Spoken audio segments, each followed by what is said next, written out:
حضرت امام حسین علی مقام رضی اللہ تعالیٰ عنہ کی شہادت مبارکہ سے جو ہمیں اسباق ملتے ہیں اس میں سے دو ایک سبق آپ کی خدمت میں عرض کرنے۔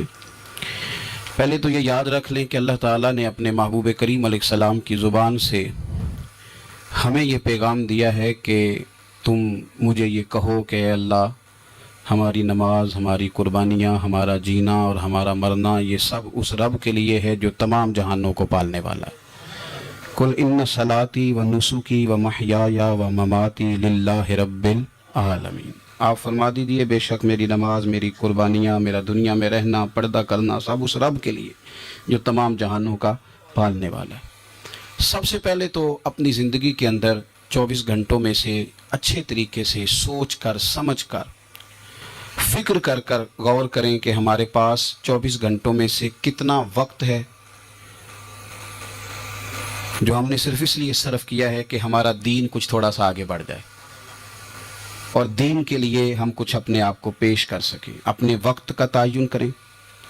اس کے بعد پھر اپنا جتنا مال اللہ نے دیا ہے اس مال میں سے آپ دیکھیں کہ ہم کیا اس میں سے اتنا کچھ نکال رہے ہیں جو تھوڑا بہت ہمارے مذہب کے لیے، دین کے مشن کے لیے کام آ جائے۔ کچھ نہ کچھ آپ باعث بنے دین پھیلانے کا۔ رسول کریم صلی اللہ علیہ وسلم نے اس ڈیوٹی کو اس رنگ میں بیان کیا ہے۔ حضور نے فرمایا کہ بلغ عنی ولو آیا، ایک آیت تم تک پہنچ گئی ہے، اب میں تمہاری ڈیوٹی لگا رہا ہوں کہ تم نے اس آیت کو آگے پہنچانا ہے۔ صحابہ اگر ابلاغ دین نہ کرتے، تبلیغ نہ کرتے، اپنے پاس چیزیں رکھتے تو ہم تک دین پہنچتا نہ۔ انہوں نے بڑی ذمہ داری کے ساتھ، روایت حدیث کا معاملہ ہو، یہاں حفظ دین کا بڑی ذمہ داری کے ساتھ، پھر ہمارے محدثین نے محنت کی اور کتابیں جمع کر کے ترتیب دے کے ہم تک پہنچائیں۔ ہماری یہ ذمہ داری ہے کہ ہم خیر کی بات آگے پہنچائیں، خیر کی بات۔ ہمیں بڑی مثالیں آتی ہیں، بڑی ساری چیزیں ہمارے پاس ہوتی ہیں، بڑا کچھ ہم کہہ سکتے ہیں، بڑی ہمیں کہانیاں یاد ہوتی ہیں، تو یہ تو ہمیں الجھا دے گا یہ سارا معاملہ۔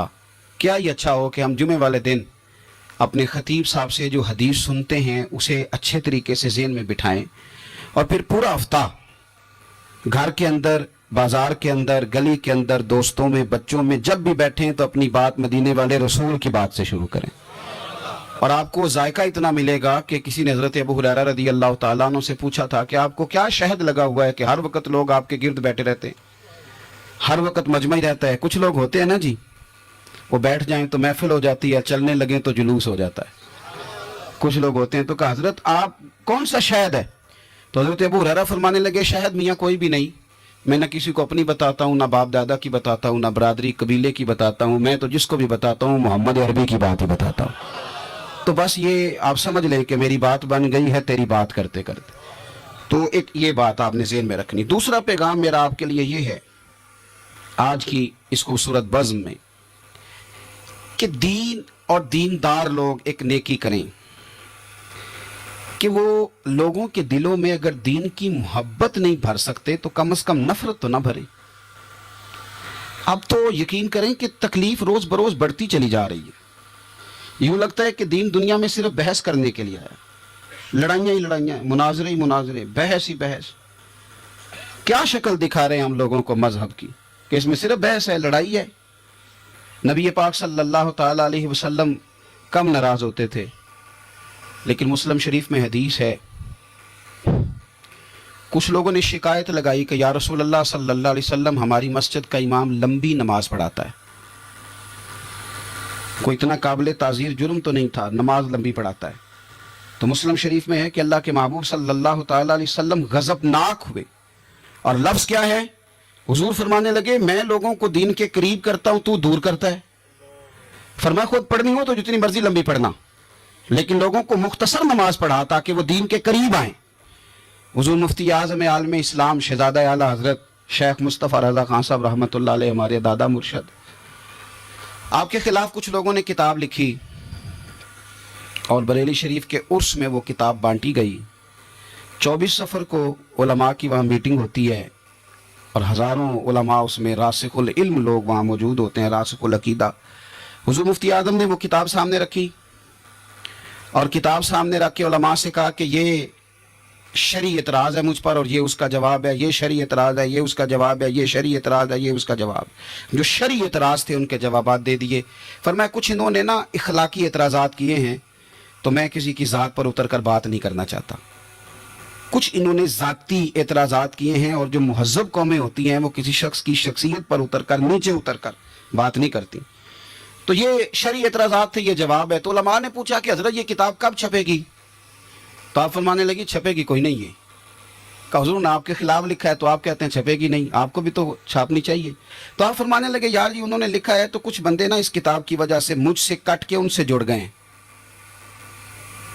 تو اب جب ان کا ذہن مجھ سے کٹا ہے کسی اور کی طرف جڑا ہے تو میں جواب لکھوں گا تو وہاں سے بھی کٹ جائیں گے، تو پھر منتشر ہو جائے گا ان کا ذہن. ہو سکتا ہے کسی گمراہی کی جانب چلے جائیں. تو چلو میری ایک ذات ہدف تنقید بنی ہے تو کوئی حرج نہیں. میں نہیں چاہتا کہ میری وجہ سے کچھ لوگوں کا ذہنی نقصان ہو. میں لوگوں کو مصطفیٰ کے دین کا پیار دینا چاہتا ہوں، دین سے بیزار نہیں کرنا چاہتا. مہربانی فرمائیں. میں نے جمعے میں بھی یوں دونوں ہاتھ باندھ کے کہا تھا تقریر کرنے والوں، نقابت کرنے والوں بس کرو. آپ اپنی تقریر چمکانے کے لیے قوم کو تقسیم کر دیتے ہو. حق کی بات کے اظہار کا معنی لڑائی تو نہیں ہوتا. ہمارے جتنے بزرگ تھے وہ سارے حق کی باتیں کرتے رہے، لیکن اتنا انتشار، اس قدر زیادہ جو ہے وہ تانا زنی، اس قدر زیادہ خوف کا معیار. اور میں نے جمعے میں بھی کہا تھا پھر کہتا ہوں، اس زمانے میں جتنا کو زیادہ شرارتی ہوتا ہے اتنا زیادہ وہ طاقتور ہوتا ہے. شریف آدمی شرارتی کا مقابلہ کیسے کرے گا؟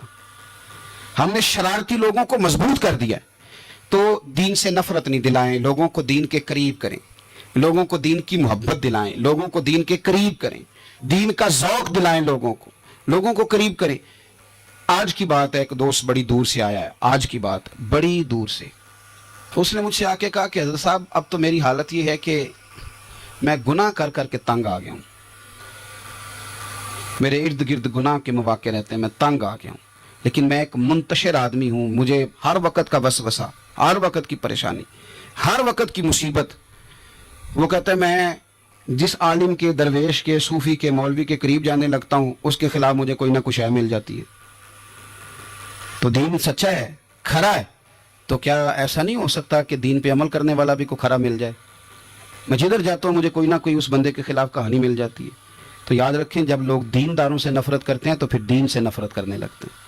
یہ ہم نے تباہی کر دی ہے، ہم نے ظلم کی انتہا کر دی. مہربانی فرمائیں، یہ بڑا صاف ستھرا دین ہے، یہ بڑا پارسا دین ہے، یہ بڑا کھرا دین ہے. اور یہ جو آپ کو لوگ بتاتے ہیں نا سارے غلط ہو گئے کہ میں صرف ٹھیک بچا ہوں، تو انہیں بتاؤ تمہاری بات مانے کہ مدینے والے رسول کی بات مانے. نبی پاک صلی اللہ علیہ وسلم نے فرمایا میری امت کبھی گمراہی پر جمع نہیں ہوگی. یہ نہیں ہو سکتا کہ ساری گمراہ ہو جائے. تو اس لیے انتشار کا مزاج چھوڑیں اور لوگوں کو میٹھا، ٹھنڈا، پیارا، خوبصورت دین لوگوں تک پہنچائیں. میٹھی بات کریں اور اچھے طریقے سے لوگوں تک پیغام حق پہنچائیں. لوگ کہتے ہیں جی میں بات سچی کرتا ہوں اس لیے تلخ رہتا ہوں. نبی پاک سے زیادہ سچی بات تو کوئی بھی نہیں کرتا تھا. حضور بات بھی سچی کرتے تھے اور لہجہ بھی شہد سے زیادہ میٹھا ہوتا تھا. تو یہ کون سی کہانی سنا رہے ہو؟ نہیں کہ میں کڑوا اس لیے ہوں کہ میں سچ بولتا ہوں. سچ کڑوا نہیں ہوتا، سچ تو شاندار ہوتا ہے، سچ تو سونا ہوتا ہے، سچ کا تو چہرہ نکھرا ہوا ہوتا ہے. سچ کا کڑوا ہوتا ہے؟ کڑوا کسیلا تو ہے، اس لیے تو نے ساری تباہی اتار دی. تیسری بات، آج کی اس گفتگو میں تیسرا پیغام امام علی مقام کی شہادت کے لحاظ سے یہ سنیں کہ ضروری نہیں کہ جو بات آپ کر رہے ہوں سارے لوگ اسے ایگری بھی کریں. یہ بھی ضروری، تو سب کو منوانے کا مزاج بھی چھوڑ دیں. یہ بھی امام حسین کا پیغام ہے.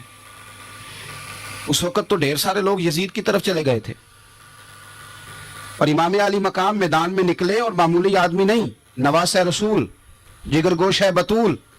یہ جو کربلا کی ریت پہ خون بہا ہے، یہ آپ کو پتہ ہے خون کس کا ہے؟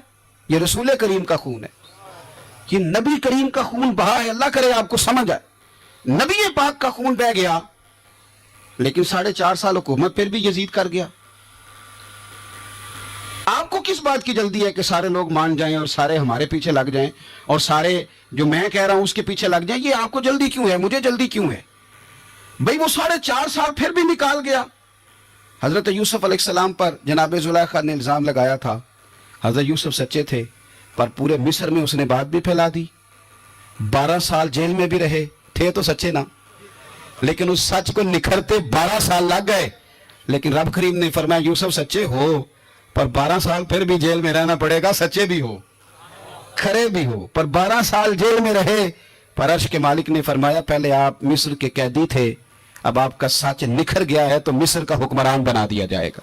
چوتھی بات یہ سنیں اور اچھے طریقے سے، ہمارے ہاں نا ہماری محفل رہ گئی ہے، تنہائی ختم ہو گئی ہے، تھوڑا تنہائی میں رہنا بھی شروع کریں۔ تنہائی میں کس طرح رہنا ہے؟ مصلی کے ساتھ، عبادت کے ساتھ، درد کے ساتھ، سوز کے ساتھ، یعنی ذوق کے ساتھ۔ کوئی نعت چلا لیں آپ اور آپ ہوں، کلام ہو اور مدینے والے رسول کی یاد ہو، بے آباد نہ رکھیں، اپنے دل کو آباد رکھیں۔ یہ تھوڑی بہت مل کے عبادت ہے تو کر لیں، ورنہ اکیلے بھی ہم پلاننگ کرتے رہتے ہیں، دوستوں میں بھی سازشی کرتے رہتے ہیں، دفع کریں، سیاستیں ہوتی رہتی ہیں، یہ کب جان چھوڑتی ہیں۔ لیکن کچھ نہ کچھ وقت مصلی کو ضرور دیں۔ 9-10 محرم کی درمیانی رات عمر بن سعد امام علی مقام کے خیمے میں آیا اور آ کے کہنے لگا حسین باتیں دو ہی ہیں، اب یزید اور عبید اللہ ابن زیاد اور دیگر کوئی اور بات سننے کو تیار نہیں ہوتے، دو ہی باتیں ہیں، یا آپ کو بیعت کرنی ہے یا جنگ کرنی ہے۔ تو امام علی مقام فرمانے لگے کہ مجھے 1 رات کی مہلت دے دو، 1 رات کی مہلت، سویرے بتاؤں گا کیا کرنا ہے۔ 9-10 کی درمیانی رات عمر بن سعد نے کہا ٹھیک ہے میں سویرے آ جاؤں گا۔ تو عمر بن سعد خیمے سے باہر نکلا تو حضرت عباس بن علی، حضرت عباس رضی اللہ تعالیٰ عنہ حاضر بارگاہ ہوئے تو امام علی مقام سے عرض کرنے لگے بھائی جان مجھے پتہ ہے سویرے آپ نے کیا فیصلہ کرنا ہے، اور آپ کو بھی پتہ ہے سویرے کیا فیصلہ کرنا ہے۔ تو یہ بد باطن قسم کے لوگ ہیں، یہ سوچیں گے پتہ نہیں حسین کمزور پڑ گیا، تو ابھی بتانا تھا کہ ہم نے بیعت نہیں کرنی، آپ نے رات مہلت کیوں مانگی؟ یہ پتہ نہیں رات کیا کیا بدگمانیاں سوچیں گے۔ فیصلہ تو سویرے بھی وہی ہونا ہے اور اب بھی وہی ہونا ہے کہ ہم یزید کی بیعت کرنے کو تیار نہیں ہیں، تو آپ یہ بھی بات کر دیتے۔ تو امام حسین فرمانے لگے عباس تیرا کیا خیال ہے؟ میں نے سوچنے کے لیے ٹائم لیا ہے، تیرا کیا خیال ہے کہ میں نے کوئی نئے راہ تلاش کرنی ہے؟ کوئی مجھے اور کسی فوج کے پہنچ جانے کی امید ہے؟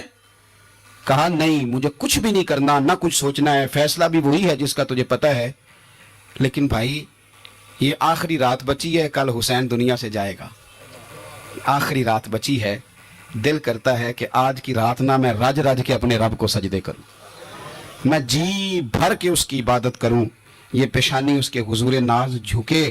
اور یار حسین ابن علی تو ایک رات باقاعدہ بچائیں کہ میں نے اللہ کے حضور حاضری دینی ہے، اور تو ساری راتیں ضائع کر دیتا ہے۔ تو تنہائی میں کچھ نہ کچھ عبادت کریں۔ میں اللہ کے حضور دعا کرتا ہوں کہ اللہ تعالیٰ میدان کربلا کی ہواؤں کا صدقہ، اللہ تعالیٰ حسین ابن علی کے خون کا صدقہ ہماری زندگی پردہ پوشی والی کرے اور موت ایمان والی کرے، اور اللہ تعالیٰ ہمیں ہر فتنے سے محفوظ رکھے اور ہماری اولادوں کو بھی حضور کی اولاد کا وفادار رکھے۔ آخر دعوانا الحمدللہ۔